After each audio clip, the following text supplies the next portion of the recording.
80% ആളുകളിലും ജീവിതത്തിൽ ഒന്നോ രണ്ടോ പ്രാവശ്യമെങ്കിലും അനുഭവിക്കുന്ന ഒരു പ്രശ്നമാണ് തലകറക്കം. എത്ര ആരോഗ്യവാനാണെങ്കിലും ജീവിതത്തിൽ ഒരിക്കലെങ്കിലും അനുഭവിച്ചിട്ടുണ്ടാവുന്ന പ്രശ്നമാണ് ഈ തലകറക്കം എന്ന് പറയുന്നത്.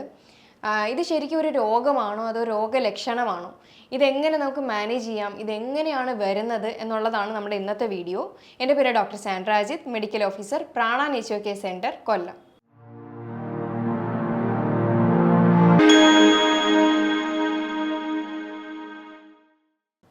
വേർട്ടിഗോ അല്ലെങ്കിൽ തലകറക്കം എന്ന് പറയുന്നത് ഒരു രോഗമല്ല, ഇതൊരു രോഗലക്ഷണമാണ്. ഇതിന് പല കാരണങ്ങളാണ് ഉള്ളത്. ശരിക്കും അതിൽ പ്രധാനമായിട്ടുള്ളതാണ് ഇയർ ഇംബാലൻസിൻ്റെ പ്രശ്നം. ഇയർ ഇംബാലൻസ് എന്ന് പറയുമ്പോൾ നമ്മുടെ ചെവി എന്ന് പറയുന്നത് കേൾക്കാൻ മാത്രം ഉപയോഗിക്കുന്ന ഒരു ഓർഗൻ അല്ല.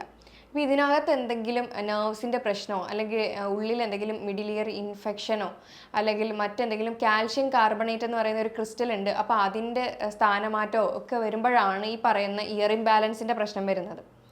ഇനി മറ്റൊരു ഓർഗനാണ് കണ്ണ്. കണ്ണിനകത്ത് എന്തെങ്കിലും ബുദ്ധിമുട്ടുകൾ വരുമ്പോഴായാലും തലകറക്കം വരാറുണ്ട്. പിന്നെ മാംസപേശികൾ കറക്റ്റ് അല്ല എന്നുണ്ടെങ്കിലും ഇംബാലൻസിൻ്റെ പ്രശ്നം വരുന്നുണ്ട്.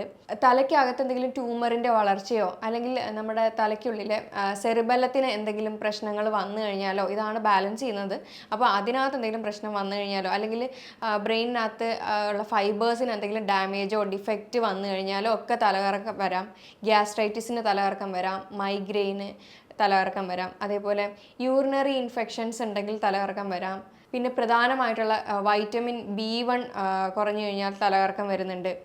അതേപോലെ മറ്റുള്ള എന്തെങ്കിലും പോഷകങ്ങൾ കുറഞ്ഞു കഴിഞ്ഞാൽ തലകറക്കം വരാം. അതേപോലെ മൈഗ്രെയിൻ ഉള്ള ആളുകൾക്ക് BP കുറയുകയാണെങ്കിൽ, പിന്നെ അനീമിയ വിളർച്ചയുണ്ടെങ്കിൽ ഒക്കെ തന്നെയും തലകറക്കം വരാവുന്നതാണ്. പിന്നെ അധികമായിട്ട് സൺസ്ട്രോക്ക് എന്തെങ്കിലും അടിക്കുകയാണെങ്കിൽ, ഒരുപാട് വെയിൽ കൊള്ളുന്ന ആളുകൾക്ക് തലകറക്കം വരാം. അങ്ങനെ ഒരുപാട് കാരണങ്ങളാണുള്ളത്. അപ്പോൾ കൂടുതലും എന്തുകൊണ്ടാണ് വരുന്നതെന്ന് വെച്ച് കഴിഞ്ഞാൽ ഇയർ ഇംബാലൻസിൻ്റെ പ്രശ്നം കൊണ്ട് തന്നെയാണ്. മറ്റ് ഉള്ളതെല്ലാം ഒരു 10% ഒരു തലകറക്കമാണ് വരുന്നത്. കാരണം ഈ പറയുന്ന ഇയർ ഇംബാലൻസിൻ്റെ പ്രശ്നമാണെങ്കിൽ സ്ഥിരമായിട്ട് നല്ല വേദനയും കാര്യങ്ങളും ആയിരിക്കും വരുന്നത്.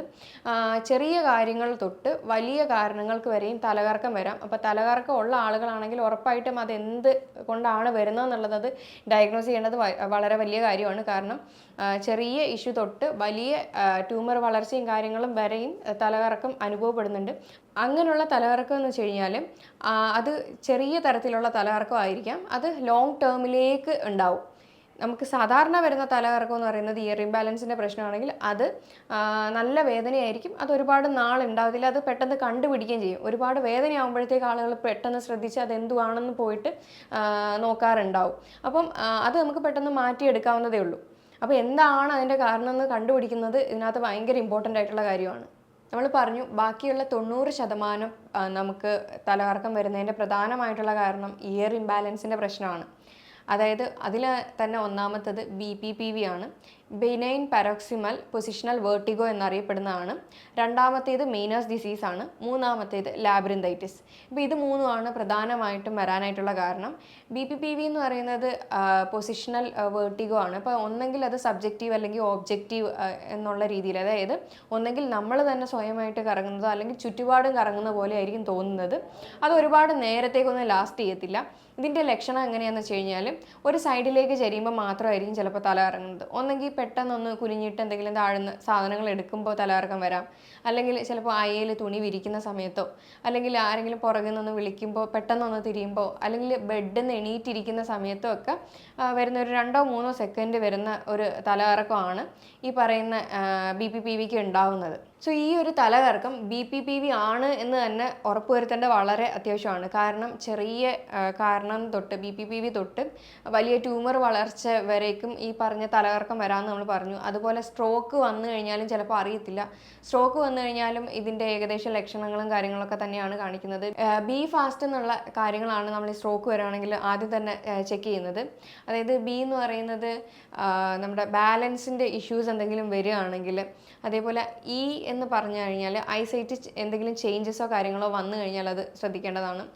എഫ് എന്ന് പറയുന്നത് ഫേസ് ഭയങ്കരമായിട്ട് ഡ്രൂപ്പ് ആവും. എ എന്ന് പറയുന്നത് ആം, കൈയൊക്കെ പൊക്കാനോ ഒക്കെ ഉള്ള ബുദ്ധിമുട്ടുകൾ വരും.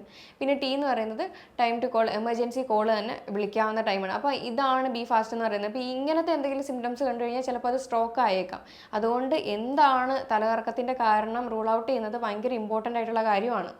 ചില ആളുകളിൽ തലകറക്കം മാത്രമല്ല വരുന്നത്, ചില ആളുകളിൽ കേൾവിശക്തി കുറയുന്നുണ്ട്, മൂളിച്ച പോലുള്ള പലതരത്തിലുള്ള വിസിലിംഗ് സൗണ്ട്, മൂളുന്ന സൗണ്ട്, അങ്ങനെയുള്ളതെല്ലാം ചെവിക്കുള്ളിൽ കേൾക്കാൻ പറ്റും.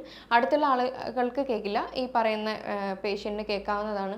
അതുപോലെ തന്നെ കണ്ണിൽ ഇരുട്ട് കയറുന്ന അവസ്ഥ, വോമിറ്റിംഗ് സെൻസേഷൻ വരുന്നത്, നോസിയ, മനന്തകട്ടിയൊക്കെ വരുന്നത്, അങ്ങനെയുള്ള ഇഷ്യൂസും പറയുന്ന കണക്ക് തലകറക്കത്തിൻ്റെ കൂടെ തന്നെ കണ്ടുവരുന്നുണ്ട്. അപ്പോൾ ഇതൊന്നും ശരിക്കും ഒരു രോഗമല്ല, ഇതെല്ലാം പല രോഗത്തിൻ്റെയും ലക്ഷണങ്ങളായിട്ടാണ് കാണിക്കുന്നത്. അപ്പം ഈ BPPV മെയിനായിട്ടും വരാനായിട്ടുള്ള കാര്യം എന്ന് വെച്ച് കഴിഞ്ഞാൽ നമ്മുടെ ചെവിക്കകത്തൊരു ഫ്ലൂയിഡ് ഉണ്ട്. ഫ്ലൂയിഡിനകത്ത് അപ്പം ഈ പറയുന്ന 6 ബാലൻസിങ് അറകളാണ് ചെവിക്കകത്തുള്ളത്. അപ്പോൾ അതിനകത്തൊരു ക്രിസ്റ്റൽ, കാൽഷ്യം കാർബണേറ്റ് ക്രിസ്റ്റൽ പോലത്തെ ഒരു ഇതുണ്ട്. അതിൻ്റെ പൊസിഷൻ മാറി ഏതെങ്കിലും ഒരു ബാലൻസിങ് അറയിലേക്ക് കയറി കഴിയുമ്പോഴത്തേക്കും അത് അവിടെ കിടന്ന് അങ്ങോട്ടും ഇങ്ങോട്ടും ആകുമ്പോഴത്തേക്കാണ് അത് നമുക്ക് ബാലൻസിങ്ങിൻ്റെ ഇഷ്യൂ വരുന്നത്. അത് ചില ട്രിഗറിങ് ഫാക്ടർ കാരണമായിരിക്കാം ചിലപ്പോൾ അത് അതിൻ്റെ സ്ഥാനം മാറി ഇളകി വരുന്നത്. ചിലപ്പോൾ തലയ്ക്ക് അടി കിട്ടിയോ, അല്ലെങ്കിൽ എന്തെങ്കിലും ആക്സിഡൻറ്റിൻ്റെ ഭാഗമായിട്ടോ, അല്ലെങ്കിൽ എന്തെങ്കിലും ഒരു ട്രിഗറിങ് ഫാക്ടർ, ഇൻഫെക്ഷൻ മൂലമോ, അല്ലാതെ എന്തെങ്കിലും തരത്തിലുള്ള ഒരു തണുപ്പ് കൂടിയിട്ടോ, അല്ലെങ്കിൽ അങ്ങനെയൊക്കെ ഉള്ള കാര്യങ്ങൾ വരുമ്പോൾ ഒരു ട്രിഗറിങ് ഫാക്ടർ വന്നിട്ടാണ് ഈ പറയുന്ന കാൽഷ്യം കാർബണേറ്റ് ക്രിസ്റ്റൽ അതിൻ്റെ സ്ഥാനം മാറി അതിൻ്റെ മറ്റൊരു വാളിൽ, അതായത് ആ ഒരു ചുറ്റുപാടിലേക്കും പോകുമ്പോഴാണ്, ആ ഫ്ലൂയിഡിൽ ഇങ്ങനെ ഫ്ലോട്ട് ചെയ്ത് അങ്ങോട്ടും ഇങ്ങോട്ടും നടക്കുന്ന സമയത്താണ് തലകറക്കം BPPV എന്ന് പറയുന്ന ഈ കണ്ടീഷനിൽ വരുന്നത്. ഇനി രണ്ടാമത്തെ പ്രധാനമായിട്ടുള്ള റീസണാണ് മെയിനേഴ്സ് ഡിസീസ് എന്ന് പറയുന്നത്. ഇത് കൂടുതലും കുഞ്ഞുങ്ങളിലാണ് കാണുന്നത്. കാരണം കൂടുതലും അവരാണ് സോൾട്ടി ഫുഡ് അധികമായിട്ട് കഴിക്കുന്നത്. അതെന്താണ് പറയാൻ കാരണം എന്ന് വെച്ച് കഴിഞ്ഞാൽ ബേക്കറി പലഹാരങ്ങളിൽ ഇപ്പോൾ ഏറ്റവും കൂടുതലും സോൾട്ടി ഫുഡ് പല തരത്തിലുണ്ട്. അപ്പോൾ അത് കൂടുതലും അവരാണ് കഴിക്കുന്നത്. അത് കഴിക്കുമ്പോഴത്തേക്ക് അവർക്ക് അതിൻ്റെ ലക്ഷണങ്ങൾ എന്തൊക്കെയാണെന്ന് വെച്ച് കഴിഞ്ഞാൽ കേൾവിക്കുറവുണ്ടാവും, അതേപോലെ തലകറക്കം, വിയർപ്പ്, വോമിറ്റിങ്, അതേപോലെ ചെവിക്കകത്ത് മൂളുന്ന സൗണ്ട്, വിസിലിംഗ് സൗണ്ട്, അങ്ങനെ പലതരത്തിലുള്ള ലക്ഷണങ്ങളാണ് കാണിക്കുന്നത്. അപ്പോൾ മാക്സിമം ബേക്കറി പലഹാരങ്ങളെ ലിമിറ്റ് ചെയ്യുക എന്നുള്ളത് വളരെ അത്യാവശ്യമായിട്ടുള്ള കാര്യമാണ്. അതുകൊണ്ടാണ് ഈ പറയുന്ന മെയിനസ് ഡിസീസ് ഉണ്ടാവുന്നത്. പിന്നെ മൂന്നാമത്തെ ഡിസീസാണ് ലാബ്രിന്തൈറ്റിസ്. അതായത് ലാബ്രിന്ത് എന്ന് പറയുന്ന ഒരു അറ നമുക്ക് ഉള്ളിലുണ്ട് ചെവിയുടെ. അപ്പോൾ അതിനകത്ത് ഇൻഫ്ലമേഷൻ വരുന്നതാണ് ലാബ്രിന്തൈറ്റിസ് എന്ന് പറയുന്നത്. അപ്പോൾ അത് ഇന്നർ ഇയർ ഇൻഫെക്ഷൻ ആയതുകൊണ്ട് തന്നെ ഇത് നമുക്ക് പക്ഷേ ഇത് ട്രീറ്റബിൾ ആണ്. അത് ചിലപ്പോൾ എന്തെങ്കിലും ഒരു ഇൻഫെക്ഷൻ വന്നതിന് പുറകെ ആയിരിക്കും ഈ ലാബ്രിന്തൈറ്റിസ് എന്ന് പറയുന്ന ഒരു കണ്ടീഷൻ വരുന്നത്. ഇങ്ങനെ ചെവിക്ക് ഇൻഫെക്ഷൻസ് വന്ന് കഴിഞ്ഞിട്ടുള്ള തലകറക്കത്തിനാണെങ്കിൽ അത് ഭയങ്കരമായിട്ടുള്ള തലകറക്കമായിരിക്കും. അല്ലാതെ ട്യൂമർ വളർച്ചയോ കാര്യങ്ങളോ ഒക്കെ ഉണ്ടെങ്കിൽ അത് നേരിയ തരത്തിലുള്ള തലകറക്കമാണ്. ഇപ്പോൾ തലകറക്കം വരികയാണെങ്കിൽ അത് ഉറപ്പായിട്ടും റൂൾ ഔട്ട് ചെയ്യേണ്ടത് വളരെ വലിയ അത്യാവശ്യമായിട്ടുള്ള കാര്യമാണ്. ഇനി നമുക്കിത് വരാതിരിക്കാനായിട്ട് എന്തൊക്കെ കാര്യങ്ങൾ ചെയ്യാം, എന്തൊക്കെ ട്രിഗറിങ് ഫാക്ടേഴ്സ് എന്തെങ്കിലും ഉണ്ടെങ്കിൽ അത് മാക്സിമം നമ്മൾ ഒഴിവാക്കേണ്ടതാണ്. പ്രധാനമായിട്ട് ഭക്ഷണത്തിൽ പറയുകയാണെങ്കിൽ വെൽ ബാലൻസ്ഡ് ഡയറ്റ് കഴിക്കുക. അതായത് അത്യാവശ്യം എല്ലാം തരത്തിൽ അടങ്ങിയ ഹോൾ ഗ്രെയിൻസും അതുപോലെ പ്രോട്ടീനും ഫാറ്റും ഒരേ രീതിയിൽ തന്നെ എല്ലാം മാക്സിമം കഴിക്കാൻ നോക്കുക. അധികമായിട്ടുള്ള കാർബോഹൈഡ്രേറ്റ്സിൻ്റെയും മധുര പലഹാരങ്ങളുടെയും ബേക്കറി പലഹാരങ്ങളുടെയും പാക്ഡ് പ്രിസർവ്ഡ് പ്രോസസ്ഡ് ഫുഡും ഒക്കെ തന്നെ ഒഴിവാക്കേണ്ടതാണ്. അധികമായിട്ടുള്ള മസാല ഐറ്റംസ്, പിന്നെ പ്രധാനമായിട്ടും ഉപ്പിൻ്റെ അധികമായിട്ടുള്ള ഉപയോഗവും മസാല സ്പൈസസും കാര്യങ്ങളും ഒക്കെ തന്നെയും അവോയ്ഡ് ചെയ്യേണ്ടതാണ്. പിന്നെ അവോയ്ഡ് ചെയ്യേണ്ട കൂട്ടത്തിനകത്തുള്ളതാണ് കോഫിയും അവോയ്ഡ് ചെയ്യുക. അതുപോലെ പുകവലി, മദ്യപാനം, അങ്ങനെ എന്തെങ്കിലും ശീലം ഉണ്ടെങ്കിൽ അത് ഗ്രാജുവലി സ്റ്റോപ്പ് ചെയ്യാനായിട്ട് ശ്രദ്ധിക്കേണ്ടതാണ്. പിന്നെ പ്രധാനമായിട്ടും സ്ട്രെസ്സ്, ആങ്സൈറ്റി അങ്ങനെ ഉള്ള ഇഷ്യൂസ് ഉണ്ടെങ്കിൽ ഉറപ്പായിട്ടും തലകറക്കം വരും. അപ്പോൾ അത് മാനേജ് ചെയ്യേണ്ടത് വളരെ വലിയ കാര്യമാണ്. സ്ട്രെസ്സ് മാനേജ് ചെയ്യാൻ വേണ്ടിയിട്ട് യോഗാസനാസ്, ബ്രീത്തിങ് എക്സസൈസും ബ്രഹ്മരിക് പ്രാണായാമയൊക്കെ ഏറ്റവും നന്നായിട്ട് വർക്ക് ചെയ്യുന്ന ഒന്നാണ്. അത് ഡെയിലി ബേസിസിൽ പ്രാക്ടീസ് ചെയ്യുക. അതേപോലെ ഉറക്കം എന്ന് പറയുന്നത് വളരെ ഇമ്പോർട്ടൻ്റ് ആയിട്ടുള്ള കാര്യമാണ്. ഉറക്കം കൃത്യമായിട്ട് നടന്നിട്ടില്ല എന്നുണ്ടെങ്കിൽ ഈ പറയുന്ന തലകറക്കം വരും. വെള്ളം നിറയെ കുടിച്ചിട്ടില്ല, ഡീഹൈഡ്രേഷൻ്റെ ബുദ്ധിമുട്ടുകൾ വന്നിട്ടുണ്ടെങ്കിലും തലകറക്കം വരും. അപ്പോൾ അതൊക്കെ മാനേജ് ചെയ്തുകൊണ്ട് പോവുക. പിന്നെ എപ്പോഴും ബെഡിൽ നിന്ന് എണീക്കുമ്പോൾ പെട്ടെന്ന് തന്നെ എണീറ്റ് നേരെ നിൽക്കാണ്ട് പതിയെ സൈഡിലേക്ക് ചെരിഞ്ഞിട്ട് ഒരു വശത്തേക്ക് ചെരിഞ്ഞ് ഇരുന്നതിന് ശേഷം മാത്രം എണീറ്റിട്ട് നടക്കാനായിട്ട് ശ്രദ്ധിക്കുക. പിന്നെ എന്തെങ്കിലും ട്രിഗറിങ് ഫാക്ടേഴ്സൊക്കെ ഉണ്ടെങ്കിൽ ചില ആളുകൾക്ക് തണുപ്പത്തൊക്കെ പോകുമ്പോഴത്തേക്കും ഈ പറയുന്ന പ്രശ്നങ്ങൾ ഉണ്ടാവും. പിന്നെ ഒന്നെങ്കിൽ നീരിറങ്ങിയിട്ടോ അല്ലെങ്കിൽ തലയിൽ എണ്ണ വെച്ചിട്ട് അങ്ങനെ തന്നെ, അല്ലെങ്കിൽ സ്വെറ്റോ കാര്യങ്ങളോ ഒക്കെ ഇറങ്ങിയിട്ട് നീർക്കെട്ടൊക്കെ വന്നിട്ട് തലകറക്കവും തലവേദനയൊക്കെ വരാറുണ്ട്. അപ്പോൾ അങ്ങനെയുള്ള ട്രിഗറിങ് ഫാക്ടേഴ്സും കാര്യങ്ങളും ഒക്കെ തന്നെ ഒഴിവാക്കുക. പിന്നെ ഡെയിലി ബേസിസ് എക്സർസൈസ് പ്രാക്ടീസ് ചെയ്യാവുന്നതാണ്. എക്സർസൈസ് പ്രാക്ടീസ് ചെയ്യാം. അതെങ്ങനെയാണെന്ന് വെച്ച് കഴിഞ്ഞാൽ ദിവസം 3 പ്രാവശ്യം പ്രാക്ടീസ് ചെയ്യാം. ഒരു 10 കൗണ്ട് ഓരോ എക്സർസൈസും പ്രാക്ടീസ് ചെയ്യാം. എങ്ങനെയാണെന്ന് വെച്ച് കഴിഞ്ഞാൽ നേരെ ഒരു കാമായിട്ടുള്ള ക്വയറ്റായിട്ടുള്ള ഒരു പ്ലേസിൽ ഇരുന്നിട്ട് നേരെ ഇരിക്കുക, പോയിന്റ് ചെയ്യുക. നമ്മൾ എവിടെയെങ്കിലും ഒന്ന് കോൺസെൻട്രേറ്റ് ചെയ്തതിന് ശേഷം അവിടുന്ന് ഐബോൾ മാത്രം മേലേക്കും താഴേക്കും ആയിട്ട് മൂവ്മെൻറ്റ് കൊടുക്കുക. പിന്നെ സൈഡിലേക്ക് 2 സൈഡിലേക്കും കൊടുക്കുക. പിന്നെ ഓപ്പോസിറ്റ് ഡയഗണൽ ഓരോ കോണുകളിലേക്ക് കൊടുക്കുക. അങ്ങനെ ഇതൊരു 10 പ്രാവശ്യം, ഓരോന്നും 10 പ്രാവശ്യം ദിവസം 3 പ്രാവശ്യമായിട്ട് പ്രാക്ടീസ് ചെയ്യാം.